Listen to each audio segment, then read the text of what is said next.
Hi, guys. Welcome to another episode of Uma Talks. And today I have some very special guests that I can't wait to introduce you.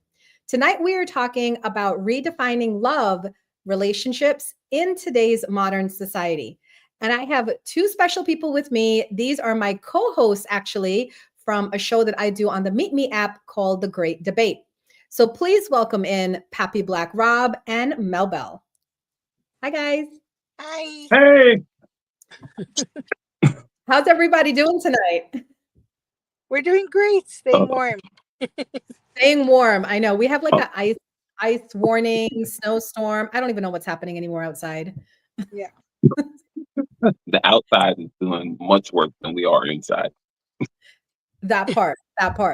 Well, I know we have so many opinions about this topic that I chose because we kind of debate it like every week on Wednesday. Some form of love and relationships makes it to our great debate.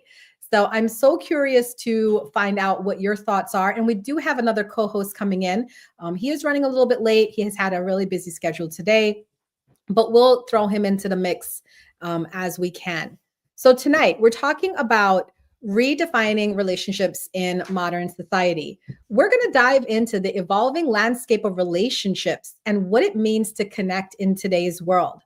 From shifting social dynamics to the influence of technology and spiritual growth, we'll explore how relationships, all relationships, romantic, platonic, professional, are being redefined and what this means for your personal journey.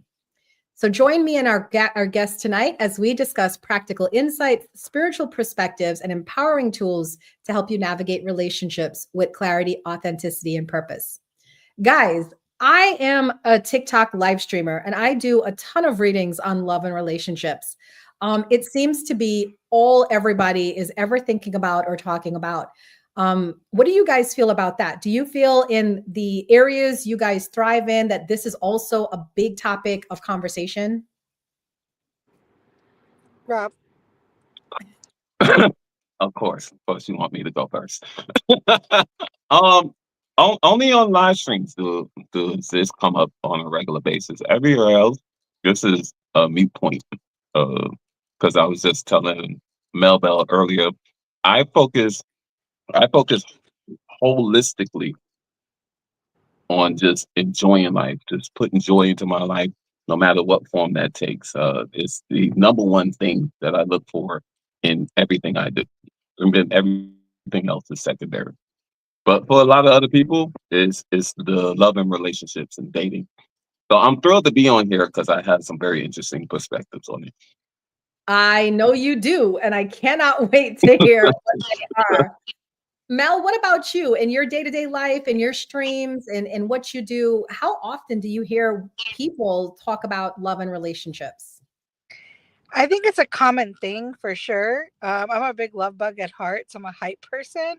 But I've also, with time on the stream, from the time that I started, which is a completely different me, right? And now moving forward, years forward, my growth and healing, I have different approaches on what I can be compassionate about and what I find is accurate for me, and how people view things, and just kind of creating a balance on, are things really what they are, or is it from an individual standpoint? Because I can for sure say that my expectations on all aspects, even in observance of others in their relationship, are completely different from then to now, and how I approach them. And but I think ultimately, to be honest, I'm still a big love bug, but I'm more about like, how do I fit in the equation as a whole, and not so much emphasis on what the other person brings to me, which surprisingly, we'll talk about it later, I feel has brought me more abundance in love, because I've Yeah. remained more conscious in myself. I love that. You know, one of the reasons why I came up with this topic is because in the work that I do, owning my metaphysical wellness center, I do come across quite frequently women in their later years who are struggling to find love. So let me give you the demographic I'm speaking about specifically. These are women who've been married for a very long time, 10, 15, 20, sometimes 30 years. and they left their relationship. And it always seems to happen that they leave their relationship for another person, somebody that they met on Facebook, somebody from their past who hit them up on IG, somebody that they met at a bar, and they all talk about having this instantaneous connection. And it's not like what I have with my husband, and it's so powerful. They're willing to leave their marriages for it. And then, of course, more times than not, those relationships don't pan out, right? And then they find me to deal with the heartbreak a second time, because the first heartbreak from going through the divorce, and then the second heartbreak from giving everything up for this fantasy relationship, and it didn't work out. My question to you guys is, do you think these women, this particular demographic of women, are struggling because they grew up with these fairy tales about what love is supposed to look like? Like, I don't know about you guys, but I grew up with a lot of prince saving princesses and knight in shining armor. And do you feel like that is still prevalent in our community today? Mel? I'm gonna say yes and no. I honestly think with everything in life, it stems on where were your patterns in connection to people in general from the beginning, and that's just my opinion and my experience. I say that because I didn't grow up in the thing of fairy tales, but yet I built up this life that it was out there. I was married for 11 years, but yet when I left, it was more of a hype for me to make a point to stand alone.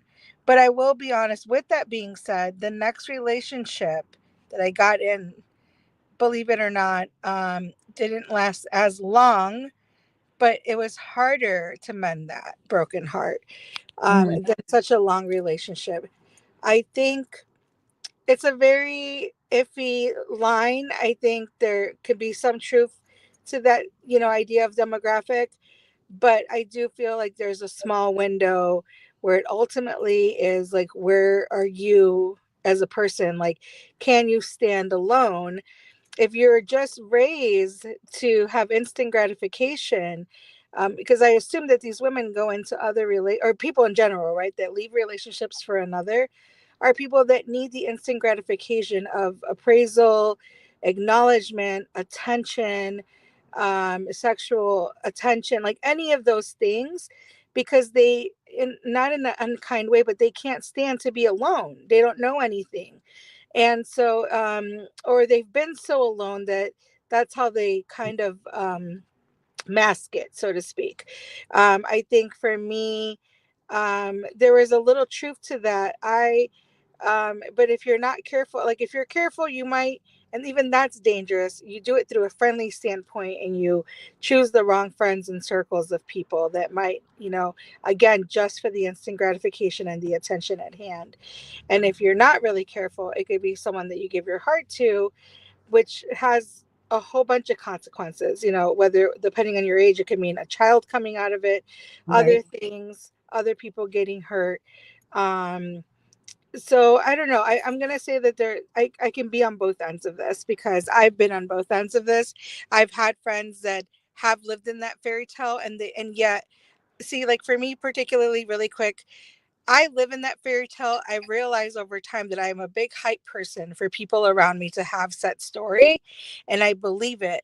But yet, for myself, I tend to repel it, and I've still figured that out, um, based on just tapping in. But that's just where I'm at. So we'll leave it at that, and I'll see what Rob has to say. Okay, Rob, what do you have to say? Oh, those are all good and fine points, and I don't disagree with a large percentage of that. I'm just gonna step right into the Prince and villain role of all the Disney characters because Right? because that's what I'm here for, is to be that person.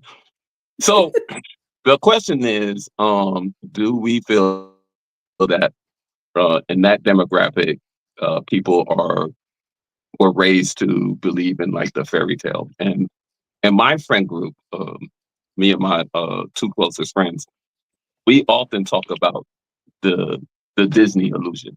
And you don't Mm, even have to be raised up on Disney to have that illusion. There's so much of it on TV. You got the Hallmark Channel, you got Lifetime for Women, you got The View, you got what's The Real, all these different entertainments that geared toward you having a certain lifestyle. For me personally, I think it's just a matter of fitting your happiness into another person. I know so many people who are out here like, I can't be happy on my own. I have to actually be happy with someone else.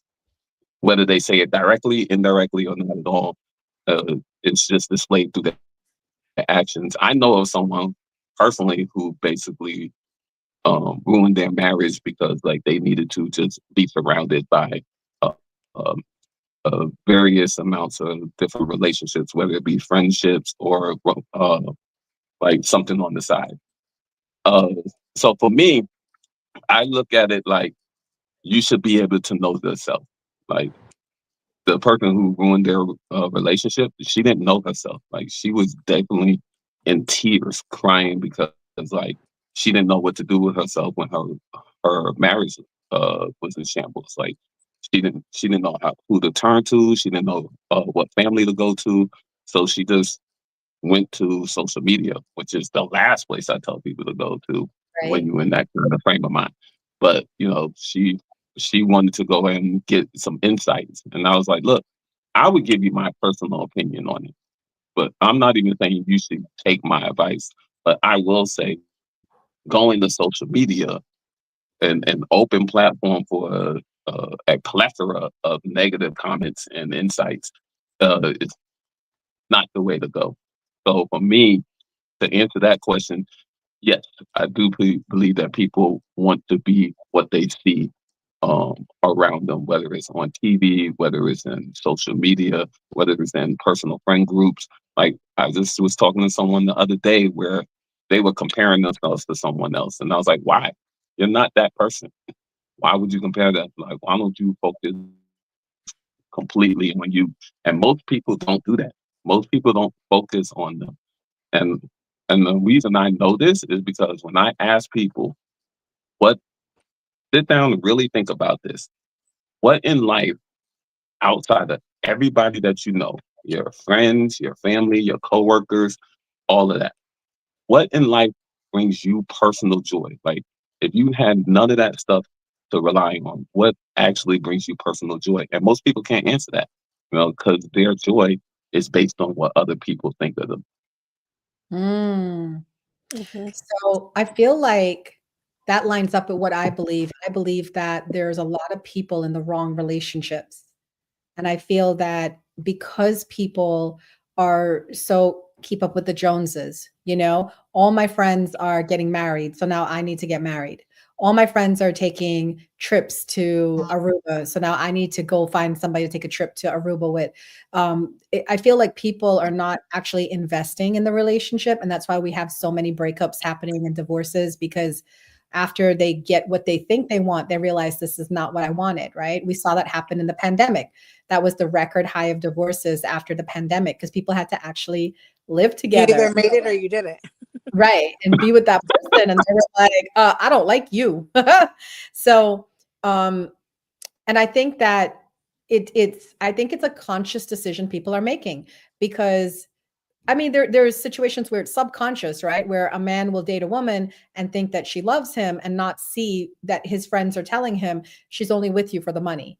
Or a woman will date a man and then, everybody could see he's kind of like living off of her and she feels this is true love or soulmate love, or he's cheating on her and, she's like, but he chooses me. Right. So we're meant to be, or a psychic, right? A psychic told me that we're meant to be and we're soulmates and stuff like that. Um, what would you say as a man? And I know this varies man to man, but generally, in general broad terms, what do you feel would men be looking at with women, right? And they say, that's somebody that's wife material. That's somebody I actually want to take my time with and get to know and put into a serious relationship. And then there's telltale signs from a man that says, nope, she is just hit it and quit it. I'm not going to stick around for this, because I think coming from a male perspective, that would be very helpful to women if they knew how men are out here like looking at them and putting certain women in certain categories and other women in others. All right. So, from a man's perspective, what would we look for in a woman as wife material? What would we look for in a woman that's for the streets? That is that correct? Correct. The streets. This is a fairly interesting question because of my background. um, let's see. So this is what I tell women when I actually have like a real sit down, heart to heart with them. And this actually goes with the demographic that you mentioned in the last question. Uh, I I've often tell people, specifically women of older age, that if I ask you how old you are, and you give me this runaround about like you're not supposed to ask women their age or like how old do you think I am, I'm gonna look around because I'm looking for your parents. I'm looking for your parents to see if they're there because I thought I was talking to an adult. Uh, I was talking to an adult. So for me, Okay, if I'm so looking for someone, if I'm so looking for someone that's no, go ahead. no, finish that thought, because I got to come in Uh, on it. Finish that thought. all right. So if I'm looking for someone that's a wife material, this is what I strongly tell women. Whether you're young or old, or older, have confidence about yourself. Like I know it's not an easy thing to do, but have confidence about yourself. Like we, as a man, my I will go ahead and pan across the room and be like, "Oh, she looks attractive. She's attractive, and she's attractive." But my saying is, attraction can attract any man, but a personality will keep them. You know? So, like, you got to have something going on about yourself that will intrigue a man enough to be like, "I want to know more." So, I if you're love, just like, because I talk to women all the time about insecurity drives a man away. And they want a confident woman because they're tired of hearing about your insecurities, and they're just going to work, and you're accusing them of flirting, or they're on a date with you, and because they looked at the waitress, it's like it's a situation. And I think men want, and correct me if I'm wrong, but I feel like men want women that contribute to their peace. Would you say that's an "Ooh, accurate statement? ooh, this sounds so familiar." It's almost like I was having this conversation not too long ago. Ooh, do Yes. I'm going to speak just for myself. I'm not going to speak on behalf of the men. They can, when Tix gets here, he can give his viewpoint. But for me, I love nothing but peace. And the reason why I enjoy peace more than I ever enjoyed it before is because I literally, and I kid you not, I literally has a house guest in my old home for 2 months.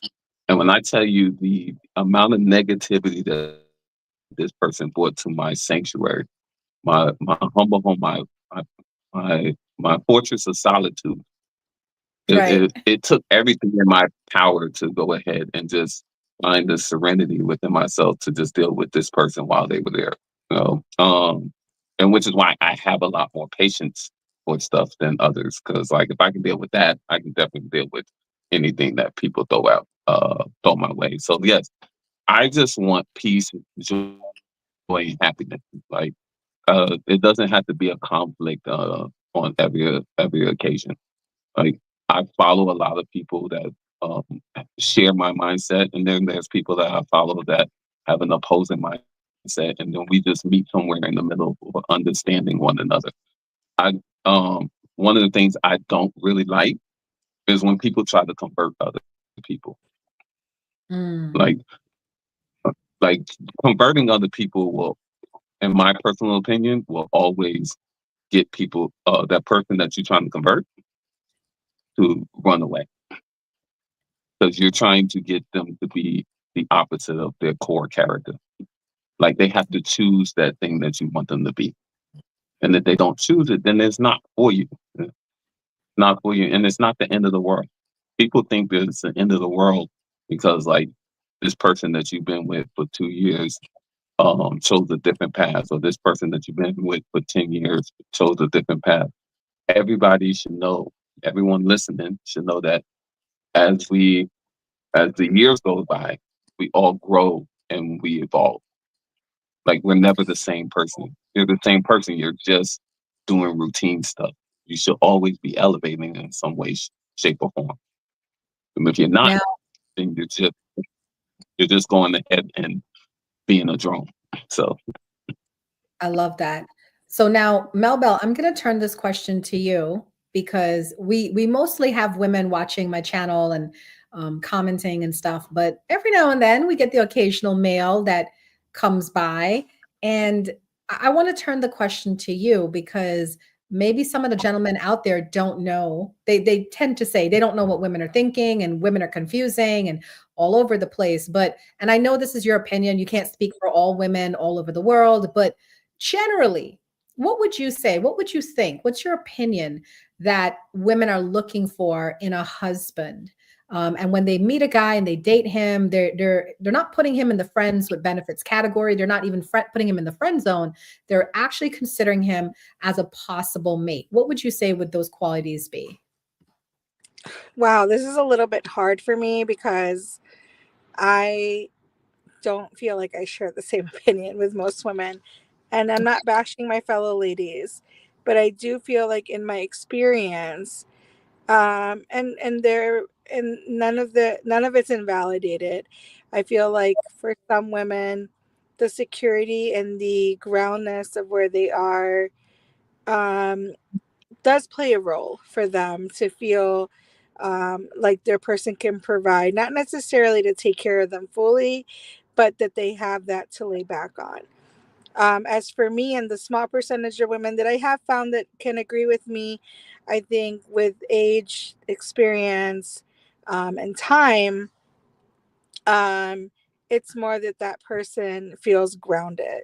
That while we're not ever going to be completely healed, for me, when I'm looking for a husband or a partner, I've realized that their groundedness and spirituality, not necessarily religious, but in that realm, is important to me because that's going to ultimately, for me, show where their grounding is, their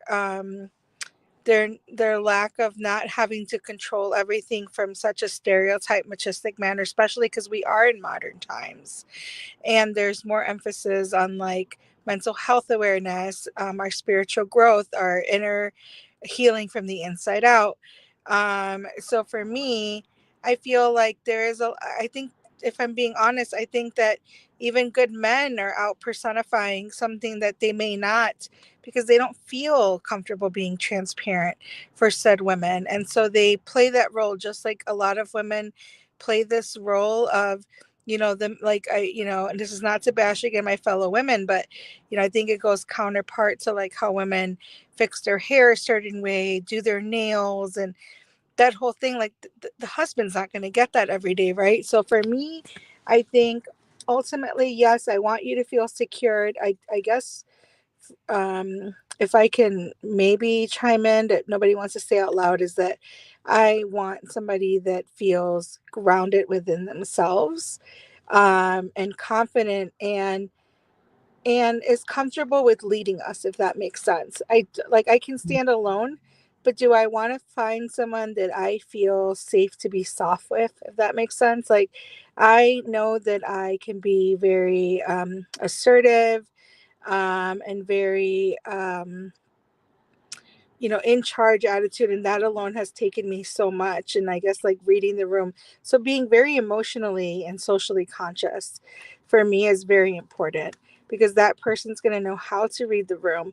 And then the other things, there has to be some kind of like ambition. It's not so much that they can provide for me financially, but that I know that there's ambition. Because to me particularly, and I think a lot of women don't want to say it out loud, is that is attractive. I want you to feel ambitious and always want more, whether you get there or not.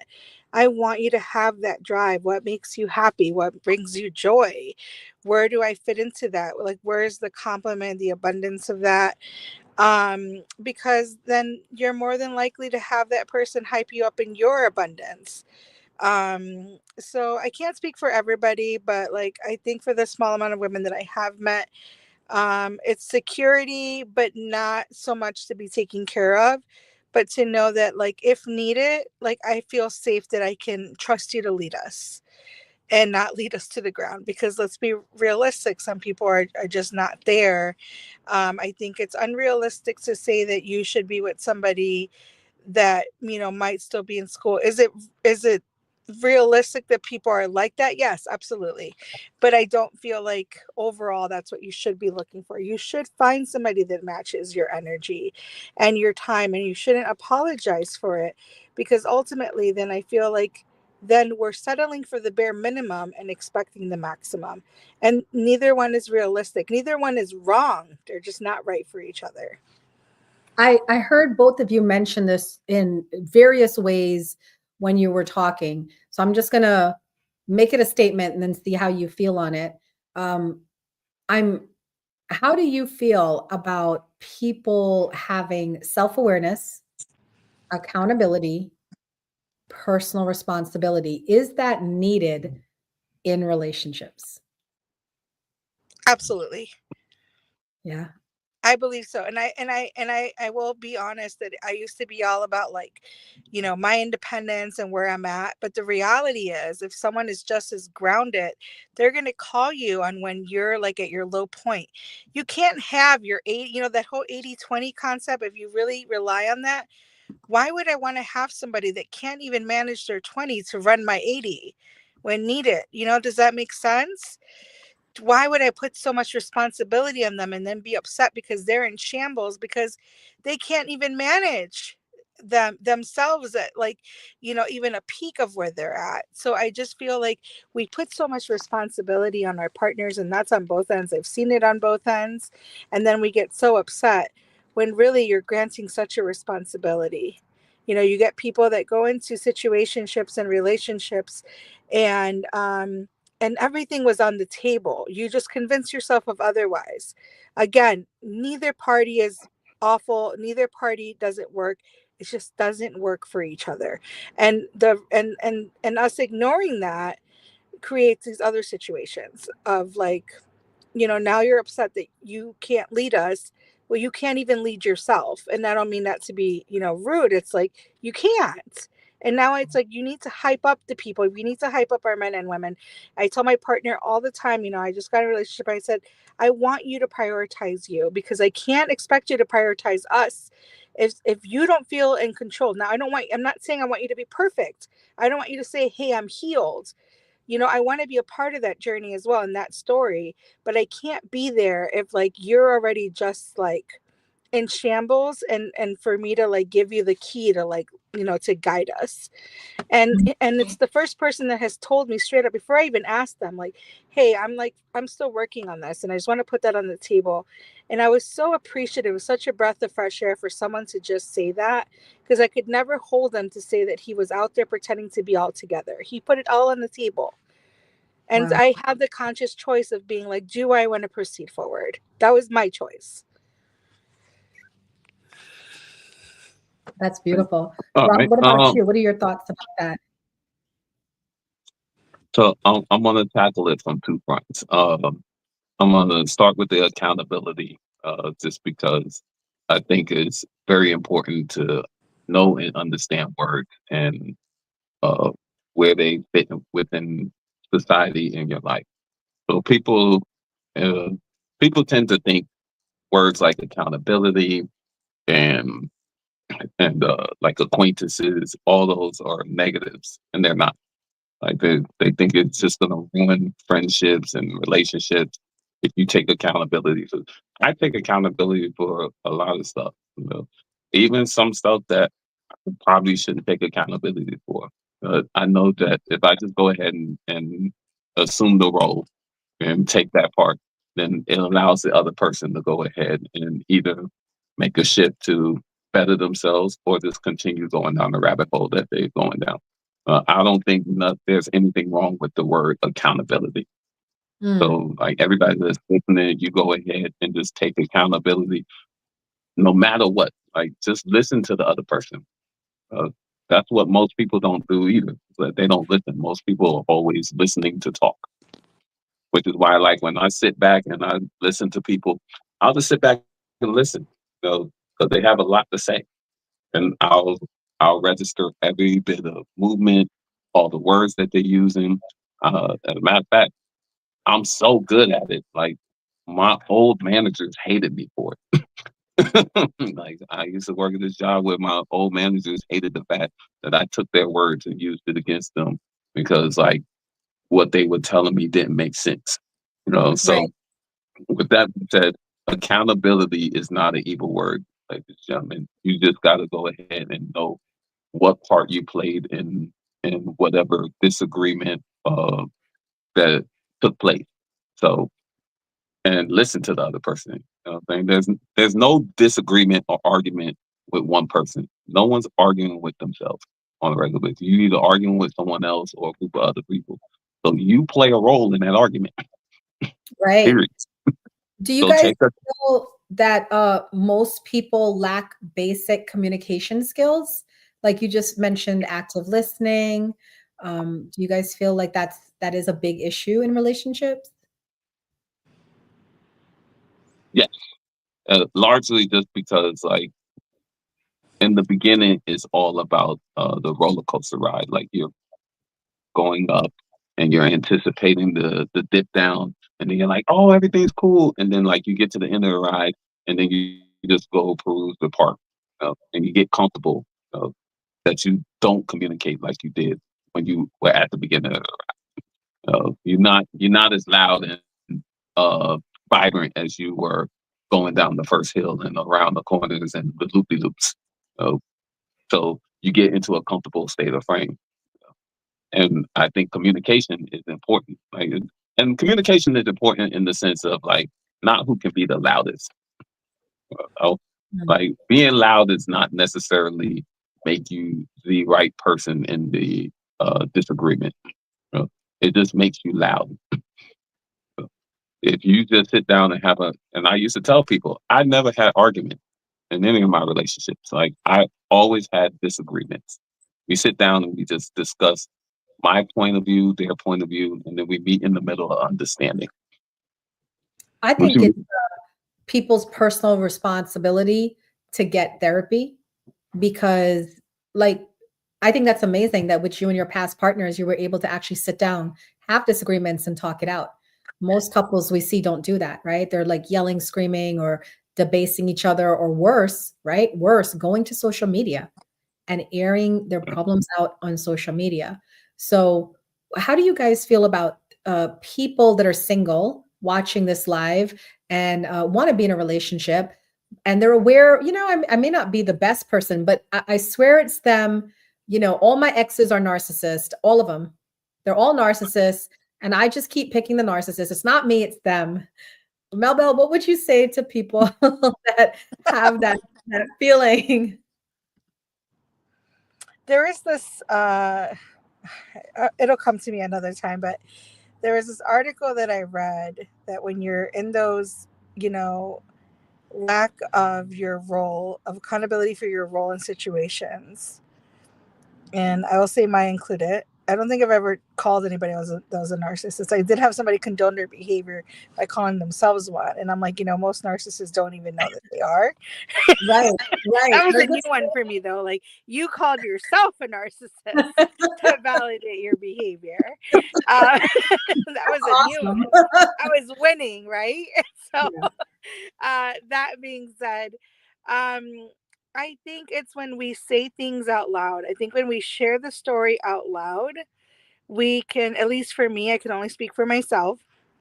I was able to have a perspective of like, wow, that didn't sound right. Because when you share that story, I've even told people, may I suggest to you that you share it like I'm asking for a friend approach of like, don't even put yourself in the equation. See how people react to that. And because you're not speaking about yourself, be wholeheartedly, like, completely honest. Because if you're honest with yourself, um you're going to see that we all have, so to speak, narcissistic approaches. We live in a world where if we don't get, I've met people that are like, I want us to be together. I'm going to convince you. And then they don't. All of a sudden, they're a narcissist. They're gaslighting, millions of things. More importantly, when we're talking about communication being important, I think that's valid. But for me, the word that comes to mind to make relationships successful and at peace is transparency. Mm. It's transparency on both ends, because when you are transparent and you allow such a space for someone to be transparent with you, they're sharing an overflow and showing you who they are with such ease. Communication doesn't even become an issue. And I've Right. seen this on both ends. When you're just like, I want to hear you. We become so, I mean, I think as humans, we become so semi selfish of like, I mean, with my friends, I try to keep conscious. Like, I had a conversation today with my sister, and like, even like, I've spent the last 2 days like resetting myself emotionally.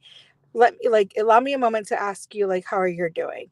Let me read the room emotionally where I'm at, to see like if you even want to deal with this, right? And I know that she's there, right? But my point is, when you bring such a transparency of ease, of like, I feel safe telling you that, like, I want to put my hair down, I'm frustrated, I'm sad, and someone putting you in that state, even the sadness is not a bad thing. It's you're sharing, you're being vulnerable, you're sharing a different form of intimacy with, whether it's your person or your friends, because that person made you feel so safe to have that, and therefore there's more communication, and it's not so much of an issue of lack of communication. So like, when people say what's the most important thing for you, like, yeah, communication's great, honesty great, love great, but I think the core of that for me, the big bubble, so to speak, that connects all of those things is transparency.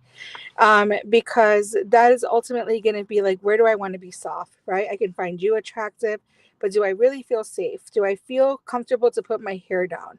Do I feel comfortable, like Rob was saying, coming out of the interview section of the relationship, of the bliss, the happiness? If I'm like a week in and I already feel comfortable just putting my joggers on and just being a complete mess, and I'm just so uncomfortable, like, my person should feel so honored because I feel so safe and transparent, that I no longer feel like, yes, I want to look good for you. I want to feel and look beautiful for you and myself, because it's just honestly really silly when people are like, oh, you're doing it for someone. No, I'm like, you want to fulfill your person. That's the part of keeping the spark and the intimacy growing. However, I also want to be able to feel soft. I want to be able to just be like, I just want to be in a t-shirt. Today, I just want to cry. I don't know why I want to cry. But for someone to even like make you feel so safe in that, and be like, I just want to hold you in that. And I'm not going to lie, I just more recently experienced that. So I will be completely honest with you. It's brand new. It's still very overwhelming. But it's brought a different part of the healing to answer that question, that I think all of those things are great, but it has to be a transparency. You have to feel safe with all these people. That's where the exception to the rule, and we're all an exception to someone's rule. So when people are like, oh, you put your guard down, no, it's not. It has to do with that person. That person motivates you. They inspire you to like get out of your realm. You might be this person that's consistently flirtatious. Now you're becoming conscious of who you're talking to, how you respond to them. How do you, like, that cute girl, that cute guy talks to you as a live streamer. Hey, how you doing? That they trust you, right? And that you're not going anywhere, but become conscious, because the transparency, that love, that genuine connection comes to part. And now you're in fear of like, I want to validate this person on all aspects, if that makes sense.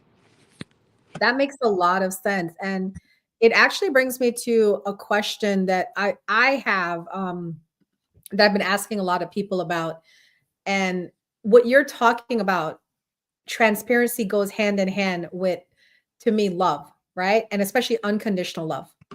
That somebody can give you this unconditional love to the point where you feel so safe, you can be transparent. But what about boundaries? What do you say to people who say you're supposed to have boundaries in relationships, but doesn't boundaries counter unconditional love?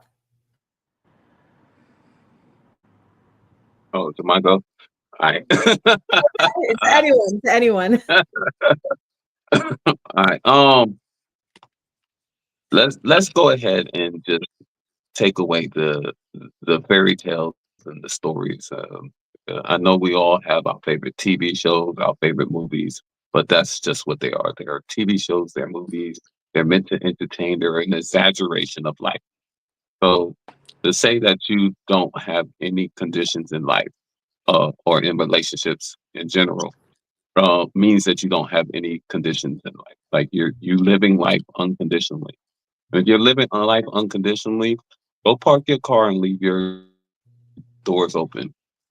What? Go leave. You know, like do. I mean, if you feel like you are living life unconditionally, like no work, like I would do anything without zero conditions. Uh, I'm just gonna give my all to this person, whatnot. That to me, and this me personally, means that you are living your life in a sense where you're so free that you can just leave your house doors open. You can leave your car doors open. You can just sit your wallet on the table. Everybody has conditions.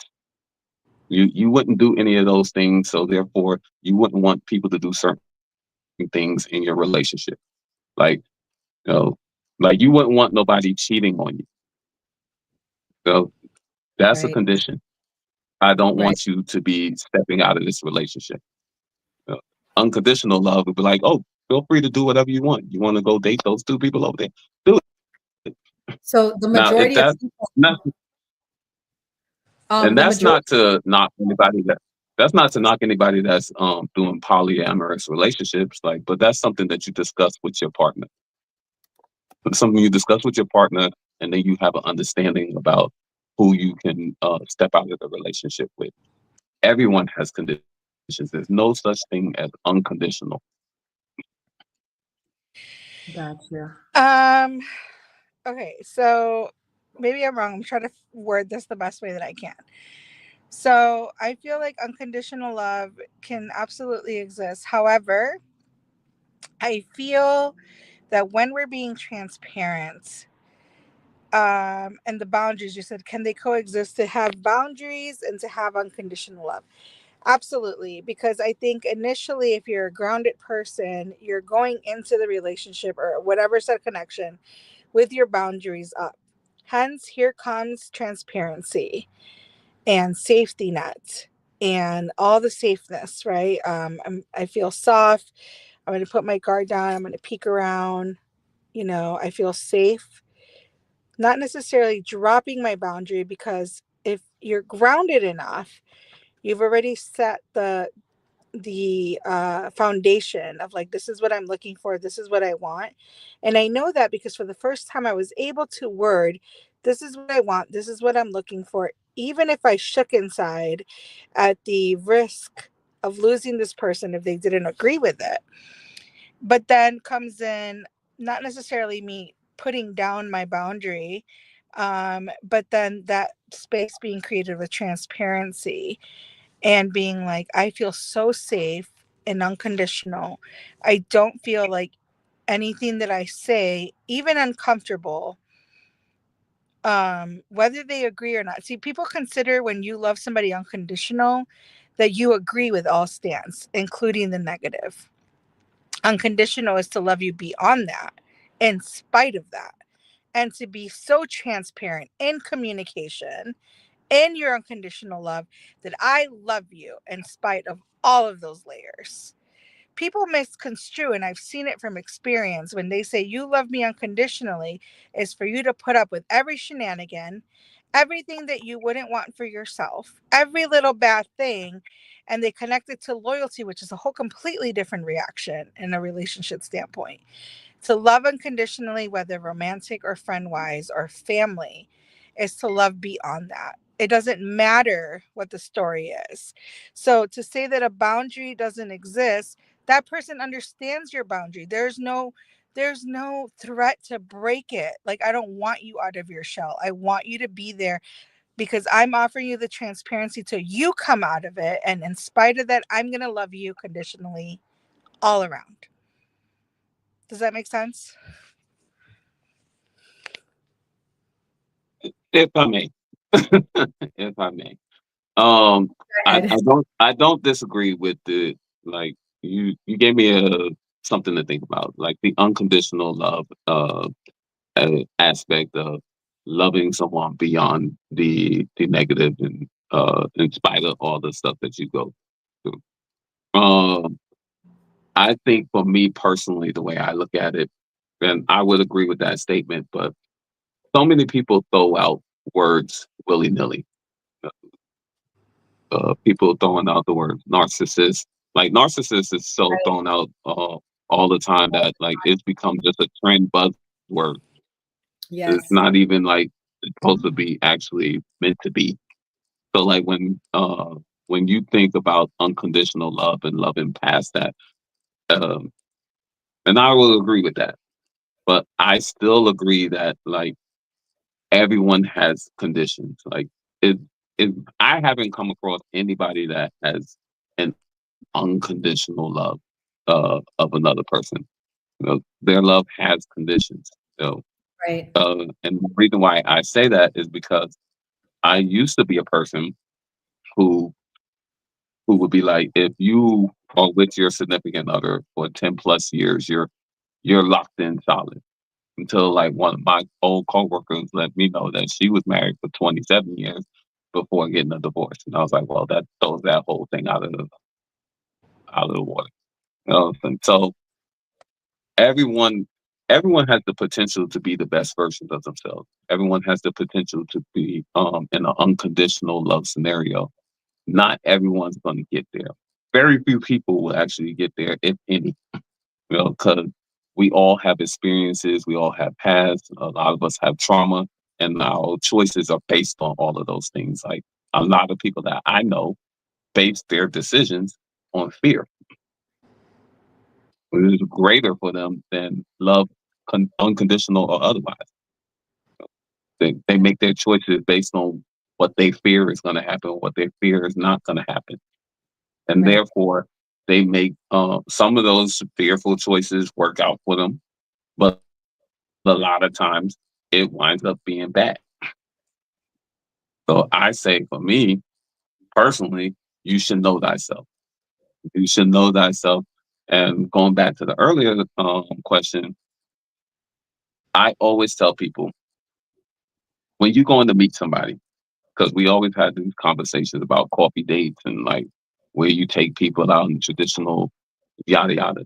When you go meet somebody, and I told my sister this, I said, look, I go ahead and I do what I want to do on the date. I'm choosing the date. I don't know who this person is. Like if it's my significant other, like I've been with them for a long time, I got to know the ins and outs of that person. I'm going ahead and not taking them on an experience that I know they enjoy.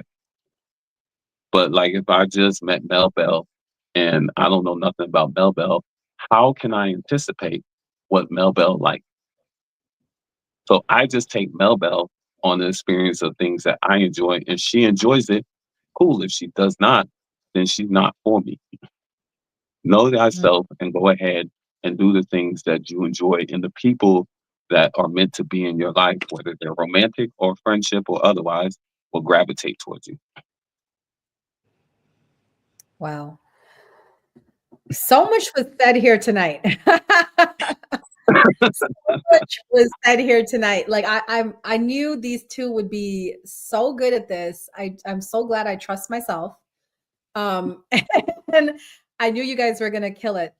So much so, in fact, that we are coming down to the end where we have to end this show. But I will have these two speakers, Mel Bell and Rob, back on the 19th, Wednesday, February 19th. And I think I'm gonna do a part two to this where we're gonna delve deeper into these questions about modern day relationships, and especially the question about soulmates and twin flames. Is that an outdated concept? Is that real? Because I really want to hear what they have to say about it. I want to give you guys a chance now to let people know how they can find you on social media, whether you want to share your IG handle, your TikTok, your Meet Me, your email, whatever it is that you want to do. So who would like to go first? And you can also type it in the comments as well. There's 2 comments. There's the private chat and then there's the comment section. So if you Yeah, can find sister, just for the record, let Uma state that I responded to you, but it was in the past chat. you did. She responded to you, Jemmy, but it was in the private chat. I was like, wrong chat. So I'll let Mel Bell go first. And Rob, if you want to start typing your stuff in the chat. So because this will stay up on YouTube and people can still find a way to follow you. So Mel Bell, let us know how people can get it. Oh, where did he go? I don't know where he went. He'll be back. I am a streamer on Meet Me. You can usually find me in the evenings or on the weekends.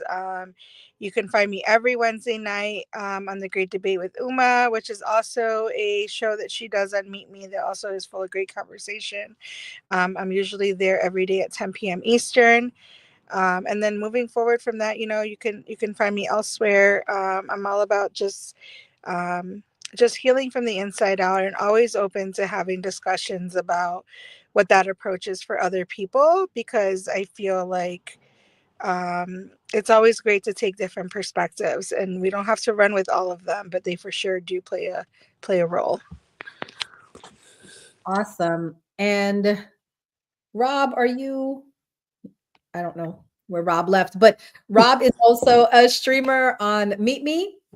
And he's also on TikTok. Do you know his handle on TikTok? I believe it's just Rob. Sissy, my PBR? sister. I'm not a TikToker. My sister is. Is it Rob? I think PB. Oh, there he goes. He's back. PBR. I think it's PB Rob. So, sorry, I started hitting buttons. Okay. My bad. Let us know how people can find you, Rob.